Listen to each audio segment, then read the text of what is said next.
Written in 1932, the state anthem, Home Means Nevada, has been sung by countless Nevadans, most notably Brandon Flowers from The Killers, who has sung the most famous rendition of the song.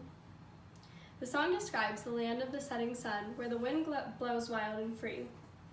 However, Nevada history has shown that nothing in Nevada is more wild and free than the people who live here. The state has progressed from being mostly desolate to being the home of nearly 3 million people. Nevada has a history steeped in tragedy, betrayal, and hedonism. In the beginning, Native Americans were settled sparsely throughout the state while the Spanish laid claims to it in colonial times. Then, exploration of the state began with fur trapping and settlement in the west, and finally, Nevada became a cultural epicenter of the West as a result of the Silver Rush. According to Michael Bowers, a professor at the University of Nevada at Reno and author of The Sagebrush State, Nevada's earliest settlers migrated from Asia about 12,000 years ago. These early migrants became the original tribes of Nevada, being the Washoe, Paiute, and Shoshone.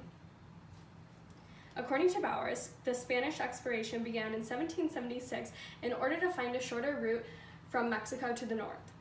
The Spanish laid claim to Nevada only until the Mexican Revolution, where Nevada became a territory of Mexico for only 5 years before Americans began to settle and claim the land for commercial interests.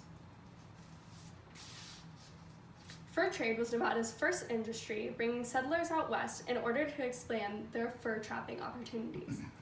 Jedediah Smith, co-owner of the Rocky Mountain Fur Company, led the first American expedition in the area in 1826. Countless fur expeditions followed Smith's, helping to kickstart the early exploration of Nevada. The Homestead Act encouraged people to settle out west in order to claim ownership of free land offered by the government.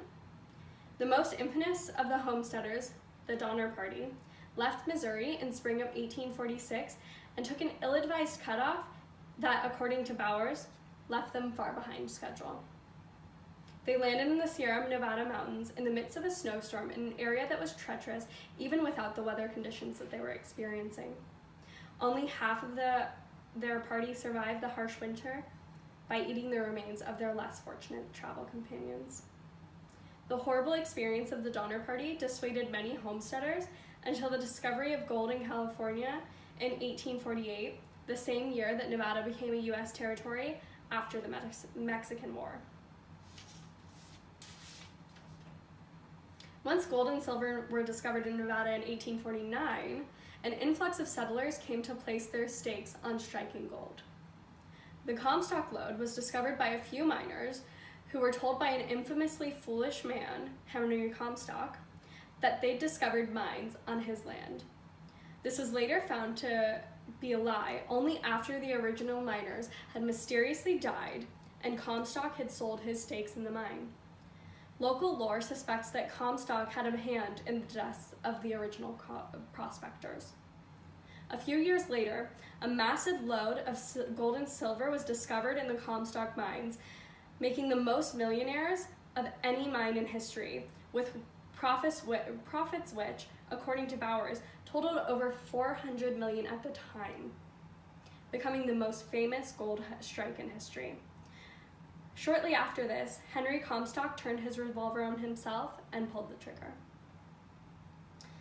The town nearest to the Comstock lode, Virginia City, experienced a huge spike in the population during the heyday of the mines.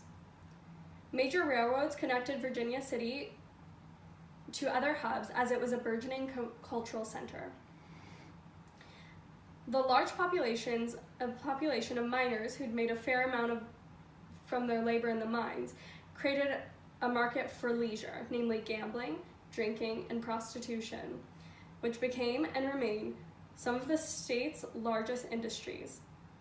The town's population peaked at about 25,000 fairly well-to-do residents who had built classical Victorian homes, schools, churches, and an opera house, all while sporting the latest European fashion trends.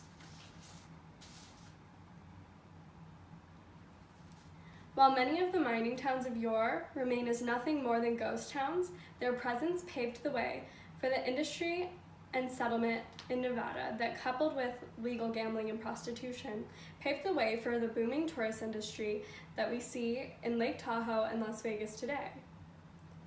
From the early days of mining in Nevada, immeasurable change has occurred, from the mafia-owned casinos in Las Vegas to the extensive lobbying that occurs in the Nevada legislature today and the huge population booms the state has experienced.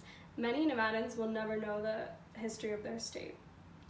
This in mind, no one can erase the legacy of Nevada's native people, of the explorers and fur trappers, and of the miners that built the foundation of the state as it is today.